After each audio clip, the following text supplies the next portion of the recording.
Bonjour à tous, les Gorges du Fier forment un site géologique remarquable, c'est aussi un des sites touristiques les plus visités de Haute-Savoie. Nous sommes à Lovagny, à 20 minutes à peu près d'Annecy et on vous propose de plonger au cœur des Gorges du Fier, c'est vu d'ici.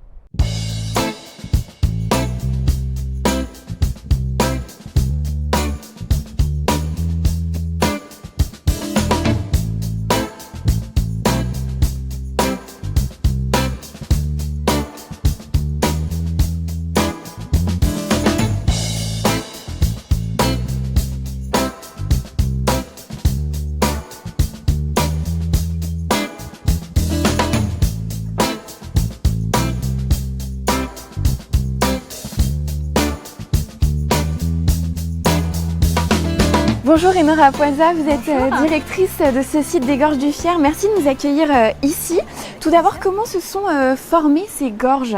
Alors les gorges, elles ont été formées par le Fier qui coule en dessous de nous. Il y a des milliers et des milliers d'années.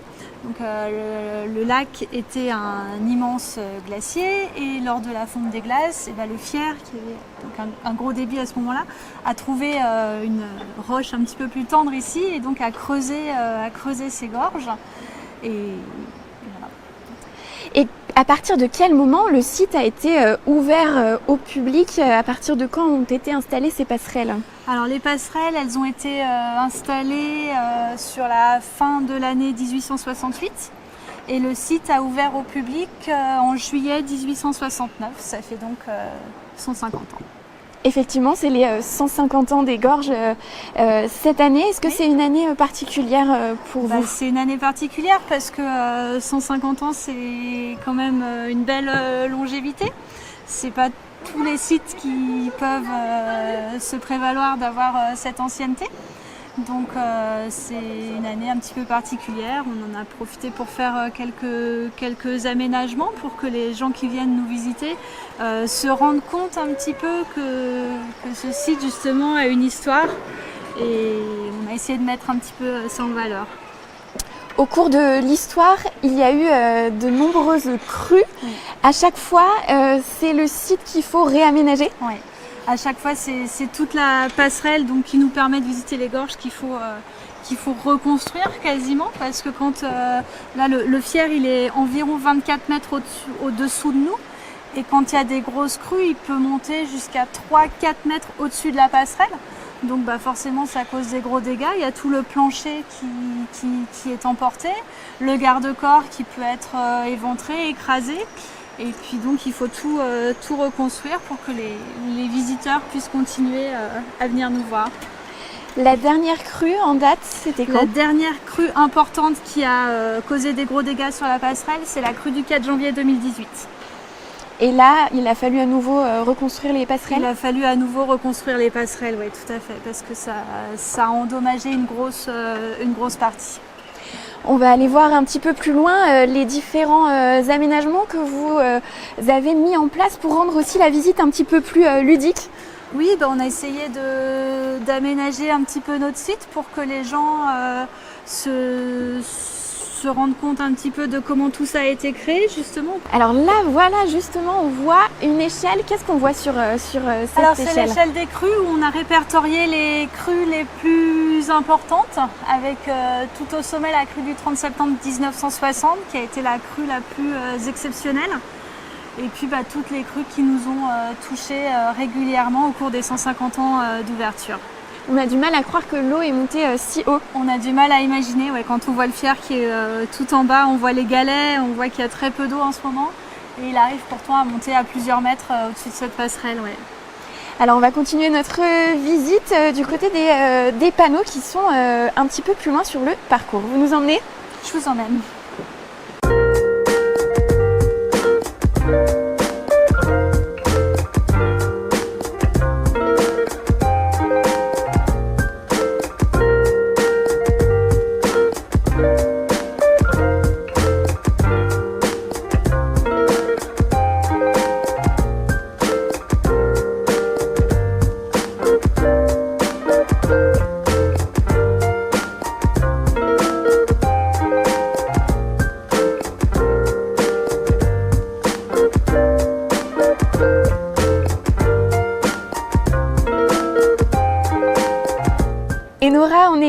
dans la clairière des curieux, c'est un autre point du parcours de la visite de ces gorges. Oui, tout à fait. On a aménagé ici quelques panneaux avec des explications géologiques pour expliquer un petit peu aux visiteurs comment se sont formées les gorges et puis comment se sont formées également toutes les curiosités géologiques qu'on peut voir sur le parcours, comme les empreintes de pas, les niches de convection ou les marmites de géants.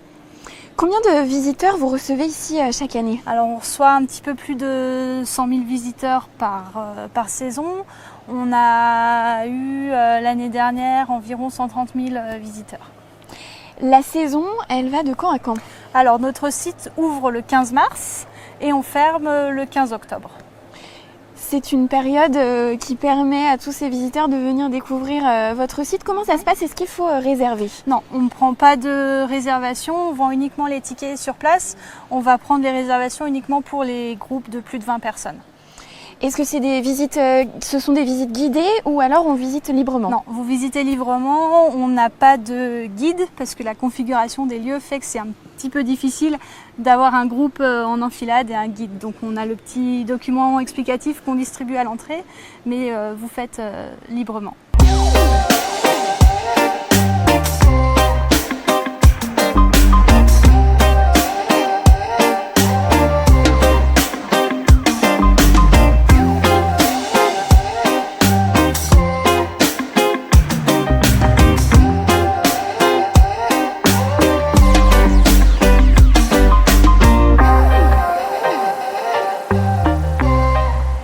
Et Nora, on arrive sur la dernière partie de la visite, la mer des Rochers. Pourquoi ça s'appelle comme ça? Ça s'appelle comme ça parce que c'est un vaste lapiaz, donc un labyrinthe de roches qui a été creusé par le Fier et par l'eau. Et quand on est justement juste en dessus, on a vraiment l'impression que les rochers dessinent comme une mer, un labyrinthe de rochers. Voilà, j'en profite pour vous montrer juste quelque chose d'assez impressionnant. On a pu assister il y a quelques années à l'évolution du site en fait, puisqu'on a un morceau de roche qui s'est effondré. Voilà, donc on voit que la roche continue à bouger et que le site n'est jamais définitif finalement. Ça évolue toujours cette partie ici? Ça évolue toujours, hein, c'est de la roche, donc avec l'érosion, avec les différentes crues, les sécheresses, le gel, etc. Les rochers continuent de s'effondrer parfois. Surtout sur cet endroit-là où c'est vrai que c'est des roches qui sont anciennes et avec le gel, l'érosion, etc. C'est vrai qu'il y a encore quelquefois des blocs qui peuvent se détacher. Donc la visite se poursuit ici. On a parlé aussi récemment dans l'actualité de ce site pour des raisons un peu moins heureuses. Comment vous avez œuvré là cette saison pour accentuer peut-être la sécurité autour de ce site? Alors déjà, je tiens à préciser que les accidents qui ont eu lieu n'ont pas eu lieu sur notre site, sur la visite aménagée et payante, mais avant notre site, avec des gens qui ont essayé d'accéder à la rivière. Donc nous, ce qu'on a fait, c'est qu'on a déjà renforcé l'affichage. Il y avait déjà un affichage existant, mais on a renforcé en appuyant bien sur le fait que l'accès aux berges était interdit et dangereux. Et puis on a également clôturé, mis des grillages et des fils tout le long de notre chemin d'accès pour que les gens comprennent bien que l'accès aux berges, c'est pas une bonne idée, c'est dangereux. Comment vous souhaitez-vous, en tant que directrice, voir ce site évoluer? Quels sont vos souhaits pour les Gorges du Fier, le site touristique ici? Notre souhait, c'est déjà que le site il puisse continuer à être visité pendant d'aussi nombreuses années qu'il l'a déjà été. Donc on essaye d'en prendre soin, de le préserver, de l'entretenir. Voilà, donc on s'occupe des passerelles chaque année, on vérifie la falaise, on essaye de l'aménager correctement pour que les visiteurs le trouvent agréable et pour que les générations futures puissent en profiter également. Eh bien, merci beaucoup, Enora, de nous avoir accueillis ici dans les Gorges du Fier. On est très heureux d'avoir suivi cette visite avec vous. On espère que ça vous a plu également. Et puis, on se retrouve très bientôt sur 8 Mont Blanc. Merci pour votre fidélité.